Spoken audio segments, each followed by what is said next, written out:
Spoiler warning. The following discussion will contain spoilers. We recommend checking out the movie first, then coming back to hang with us. But if you don't care about that, glad to have you here.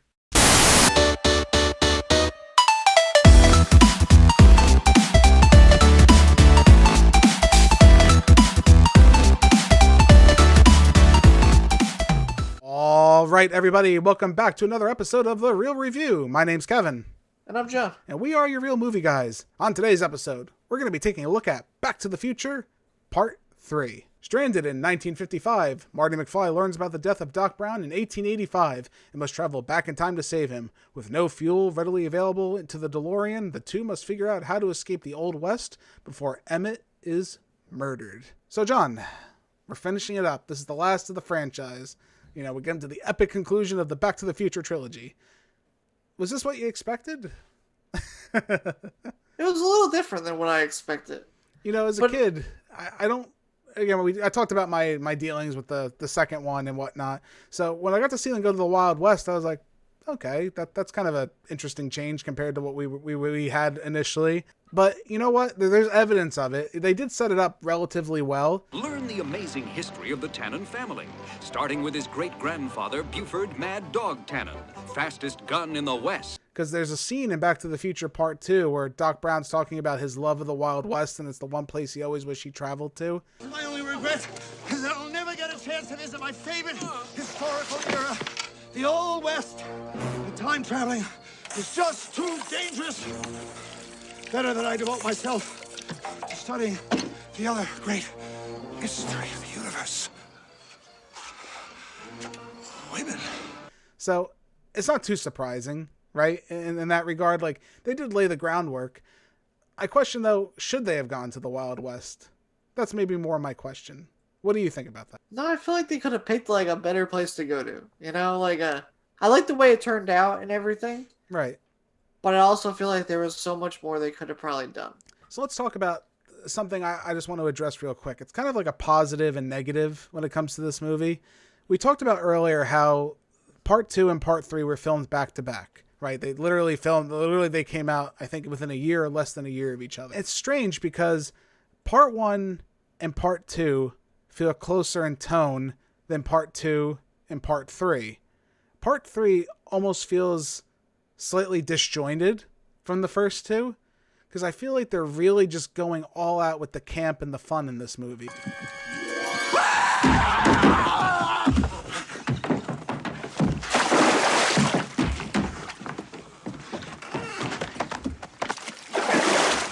He's still out! Oh, that was just a reflex action. It's gonna take a few more minutes for the stuff to really clear up his head.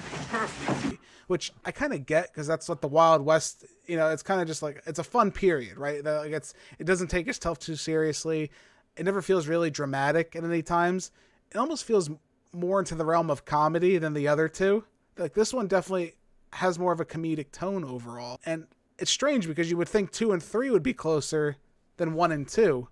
But in my opinion, I don't think they are. I think this one is kind of like not the black sheep, but it's more of the standout from the 3 as far as being the more comedic tone it's going for. At the end of Part 2, we got to see Doc Brown get zapped away and we didn't know what happened. And then Marty receives a mysterious letter from Wells Fargo, which I think is hilarious. We didn't really touch on that in the review, but I love how they always end with that dramatic like letter of something that's going to happen or has happened. I love that. I think that's amazing. And please take care of Einstein for me. Einstein.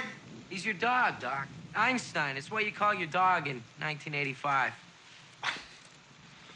In this movie, Marty's got to save Doc Brown because he finds his grave and he's going to get murdered in the Old West and he has to go save him.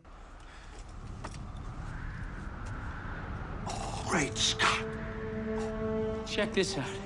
Died September 7th, 1885. That's 1 week after you wrote the letter. Erected in eternal memory by his beloved Clara. Who the hell is Clara? Marty, please don't stand there. Oh, right. Sorry. Overall, I do enjoy this movie. I find that as I grow up with this movie in age, I tend to enjoy it more now than I did as a kid, because I think I understand more of what they were trying to go for. As a kid, this was probably my least enjoyed out of the 3 movies. And a lot of people, I think, especially in our age group, I feel like it is the one you least go back to. Would you agree with that?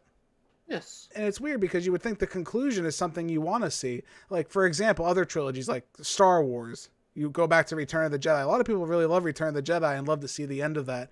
Or you go to Lord of the Rings. You know, they love the Return of the King. They love that epic ending and that feel. I don't feel the same way with Back to the Future in that way. I enjoy the journey, but when we get to the end, I'm like, okay. But let's talk about some of the characters. So, like I said before, I always take notes for movies. I gotta let my notes roll right on over. See the positives of the previous films. It's true. It's back in this one again. If you saw our first review and you saw the second one, then you know what I'm talking about. All the actors are amazing. Everyone's back. I do see they did scale back a little bit on the dual roles. We do have a couple, right? Michael J. Fox plays Seamus McFly. I'm not one to pry into a man's personal affairs, but exactly how is it that you came to be way out here without a horse, or boots, or a hat? Well, my horse broke down, and a bear ate my boots, and I guess I just forgot my hat. How could you forget a thing like your hat? Which I thought was kind of fun. You got to see his ancestor. Leah Thompson plays Lorraine. M plays Maggie McFly. Well, you're safe and sound here now at the McFly farm. McFly farm? Ah! Well, you're my... Who are you? Which I do have a nitpick with that one. Ooh. Right? I want to see what you think about this. So it makes sense about Seamus McFly, right? It 100% makes sense that he looks like Marty. But why would his great-great-grandmother, why would she look like Leah Thompson? I don't know. They're not from the same family line. Maybe they are. That's weird. And they got something weird going on. I don't know. That's kind of... This is Game of Thrones style. People are There's all something related. weird going on. Again, I totally get Michael J. Fox playing Seamus, but Leah Thompson being Maggie, that's a little... I don't know about that one. That was the only one I'm like, when I really think about it, I'm like, okay, that one doesn't work for me. You know, again, we're having fun. Who cares? But at the same time, all right, that one's a little weird. We're all related somehow, okay? Yeah, they're related. Down the gene pool, I guess something got crossed kind of weird.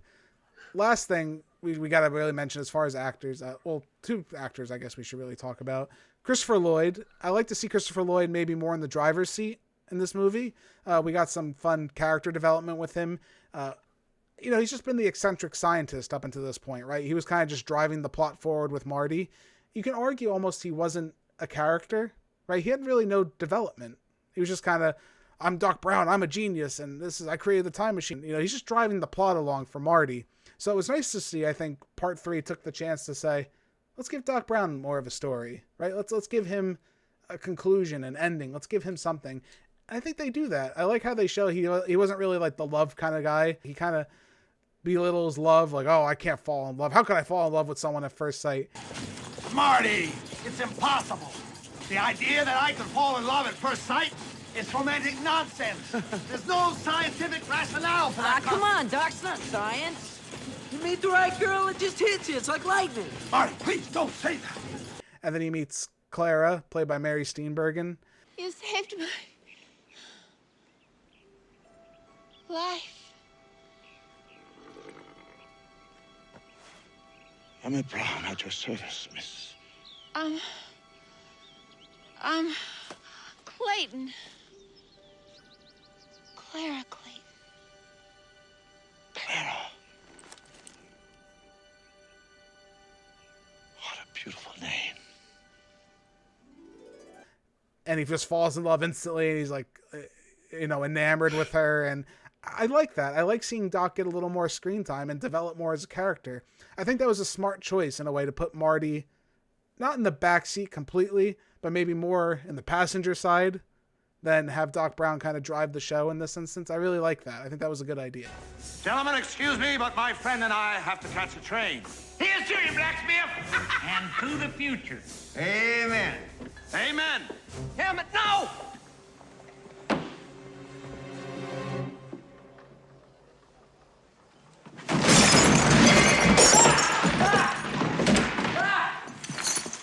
Come on, Doc. Wake up. Wake up, Doc. How many do you have? Just the one. Just the one? Come on, Doc. Yeah, I thought it was interesting to see his backstory and like understand more about him. Not even his It's like in the backstory, but more his development, right? We got to see him get a story, because at this point, I don't think we really got like a Doc Brown story. And something we didn't touch about, which I don't know if this bothers you. Does it bother you? We don't know why Michael J. Fox and Christopher Lloyd are friends. Why Marty and Doc Brown are friends. Does that bother you, not knowing that? I mean, it always felt a little creepy to me, but No, it doesn't to me. No, I feel like that's the genuine reaction a lot of people do. This is one of those rare instances where I feel like if Hollywood had its claws in this movie today, we'd be getting like the Marty Doc origin story of how they met each other and how they're friends. I don't need to know that, and I'm glad like Robert Zemeckis and Bob Gale. I know they're never gonna let the Hollywood touch this series for good reason. There's a good reason they don't touch it. I like not knowing the backstory of how they met, and for some reason I don't question why they're friends. It never came up to me as to why these two guys friends. It is kind of strange, an old man and a young kid are friends for some reason, but at the same time I don't care. I'm just happy they are friends. I kind of honestly always just thought it was one of his teachers. I mean, you could say that, but there's never a reason given, so it's just very interesting to see that we never actually know. But no. Again, who cares? It works. Sometimes you don't need all the answers to everything. The character that steals the show, in my opinion, he's been stealing it every movie, let's be real. Thomas F. Wilson plays Biff Tannen, but more importantly, he plays Buford Mad Dog Tannen. And this guy's great in this movie. Like, if you were looking for like the sloppiest, ugliest version of Biff that we've gotten, he does a phenomenal job. If you ain't here, I'll hunt you and shoot you down like a duck. It's dog, Buford. Shoot him down like a dog. Let's go, boys! Let these sissies have their party! He really does, and in my opinion, he has so many good scenes, like when he's trying to get into the party, and he's got the gun. I damn you! I damn you to hell!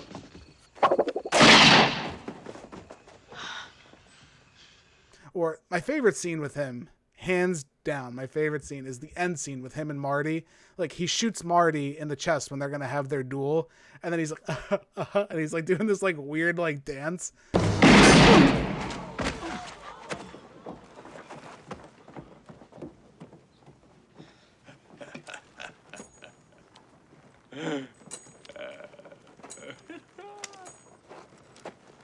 As he's like, his like weird laugh, and then Marty sits up and he's like, ooh, and he punches him in the face.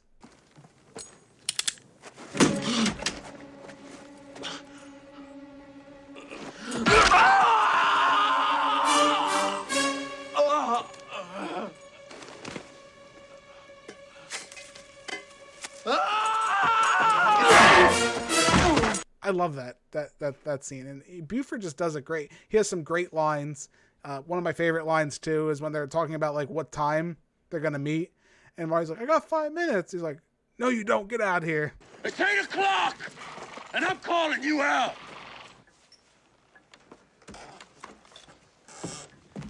It's not 8 o'clock yet! It is by my watch. Let's settle this once and for all, run. They're arguing back and forth about what time to start the killing at. Let's finish it right now. Not now, Buford. Marshall's got our guns. Like I said, we'll finish this tomorrow. Tomorrow, we're robbing the Pine City stage. What about Monday? We doing anything Monday? No, Monday be fine. You can kill him on Monday. I'll be back this way on Monday. We'll settle this then. Right there, out in the street, in front of the Palace Saloon. Yeah, right. When? High noon? Noon. I do my killing before breakfast. 7 o'clock. 8 o'clock. I do my killing after breakfast. Again, it's not the deepest character by any means, but that man, I think, if anybody, had the most range, because I feel like he played the most characters, right? He had to play the most versions of himself and his ancestors, and gotta give that guy credit. You know, you got to. And the fact he had to eat so much manure.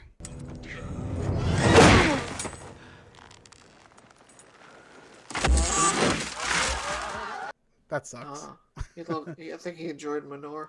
You got anything to say?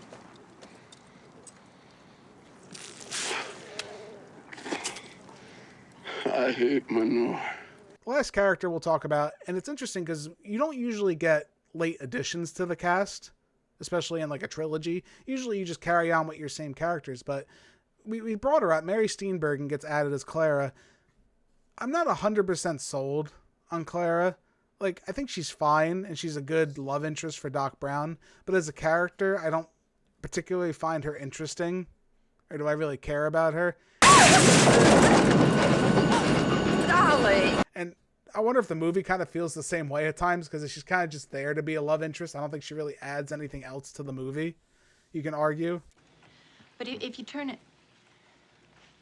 the other way, then... Everything becomes clear.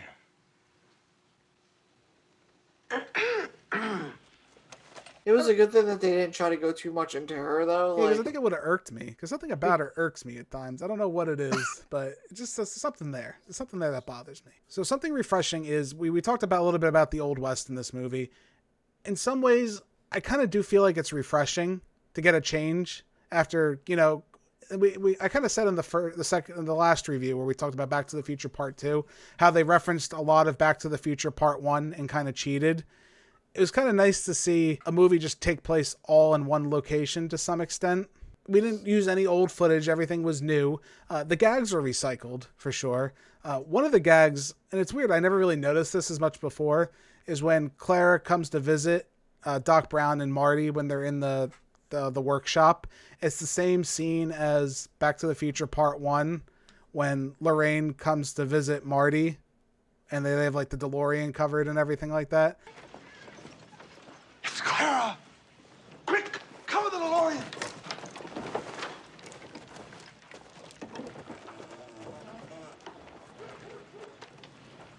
Hello. Why, hello. This is quite a surprise. Well, I hope I'm not disturbing anything. Oh, no. We were just doing a little model railroad. I like how they kind of reference that scene, and the model scene also I really like too, where they have the model. Please excuse the appearance of this model. Once more, let's go over the entire plan and layout. I apologize for the crudity of this model, but Yeah, no, Doc, it's not to scale. It's okay, Doc. All right. I think that's really funny. That always makes me laugh. But this movie, it relies on a lot of old gags, sure.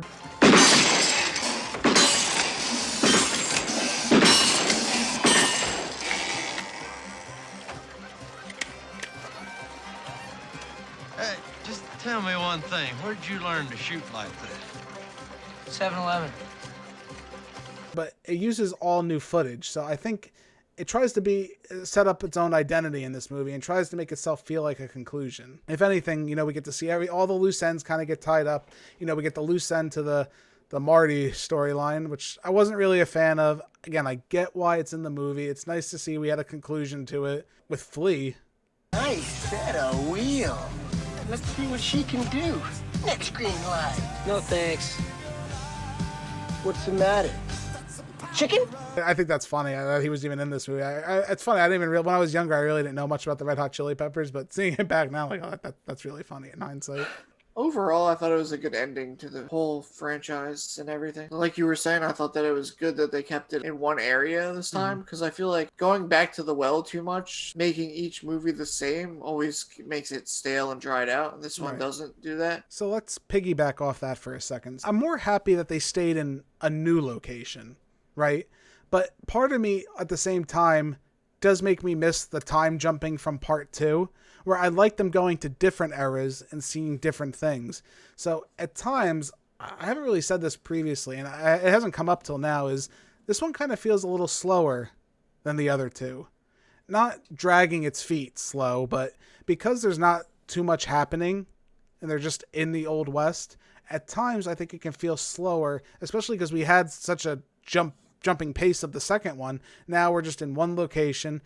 It's nice that it's new and fresh, but I think I would have liked maybe another timeline of some kind to be introduced in this film in a way. Yeah, I can see that. I do feel like this one was a little bit slower than the rest, but... Right. And how do you feel about the campy tone? Because you even acknowledged, too, like the tone's totally different from the other two. It's not drastic, but it stands out, I think, in my opinion, where this one's going for more of the laughs and the comedy. How do you feel about that? It's a weird thing to do, but I understand it. Like, okay, right. There's certain things, like, I don't think that they overdid it. Almost, though. Close. I could say almost. They almost overdid it. Like, they were right there. They were teetering to where I was getting like, okay, like this tone it's not matching the, I don't know, you just feel so disjointed from the other two, but it never pushed it over the line at any point. No, yeah, you're right. So let's talk about the ending. That's what everyone's here for, I'm assuming. Everyone wants to know what we think about the ending. At the end of the movie, Marty gets back, he goes back to the present. The DeLorean gets destroyed by an oncoming train.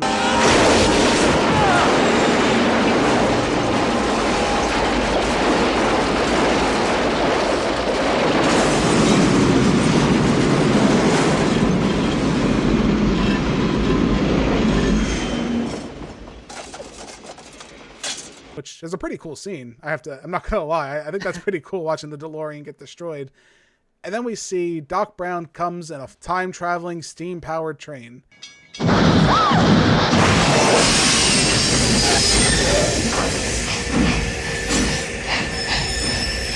And he tells the whole moral of the story. Your future is what you make it. Your future hasn't been written yet. No one's has. Your future is whatever you make it. So make it a good one. Both of you. And he flies off and the series ends.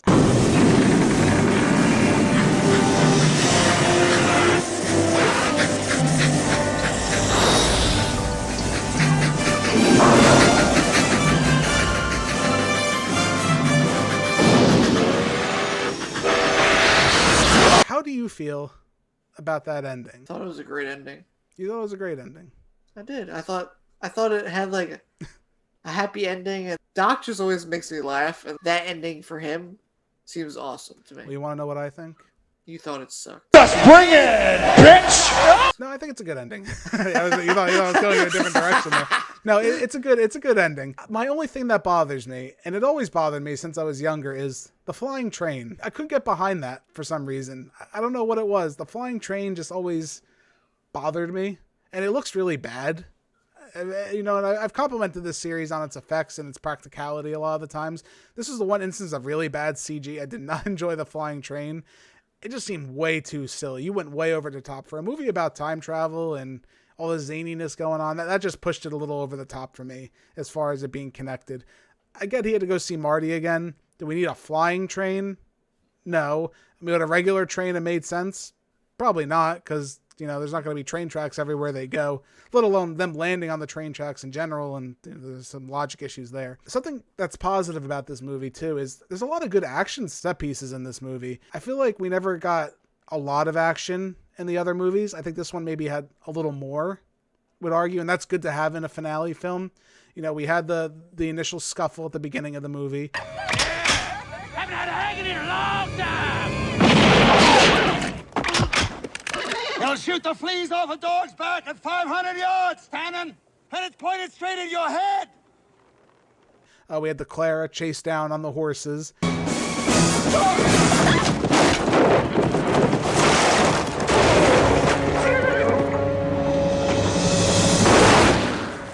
And I think the train scene actually at the end of this movie is really good. I really like the hyping of them having to rob a train and then get the train to push the DeLorean to make it get 88 miles per hour. Doc! The red line's about to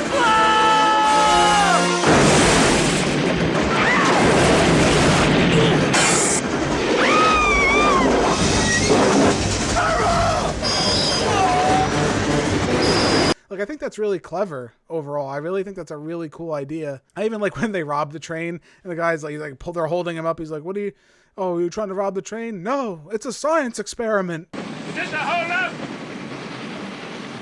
It's a science experiment. I think that's fantastic. Again, they just, there's so many memorable scenes, just like the other two. This one has its too.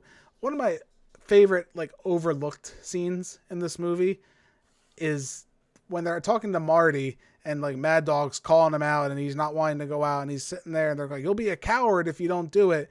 And you see Marty's just standing there and he's thinking about it and he goes, "He's an asshole." I said that's 10, you gutless yellow pie slinger!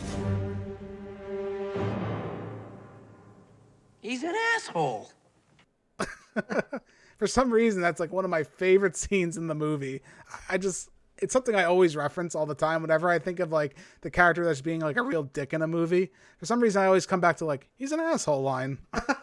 And maybe people should take that more to heart occasionally when you get someone that's really, really annoying. Just go, he's an asshole. Who cares? He's an asshole. Like, what do I care what he says? He's an asshole. I love that. I think that's great. And, you know, it does show that development from Marty. Well, we kind of got to like slippery times at the beginning of his like, you know, don't call me a chicken or you call me yellow. What's wrong, dude? You yellow?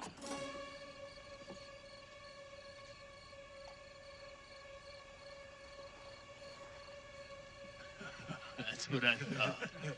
Yellow belly.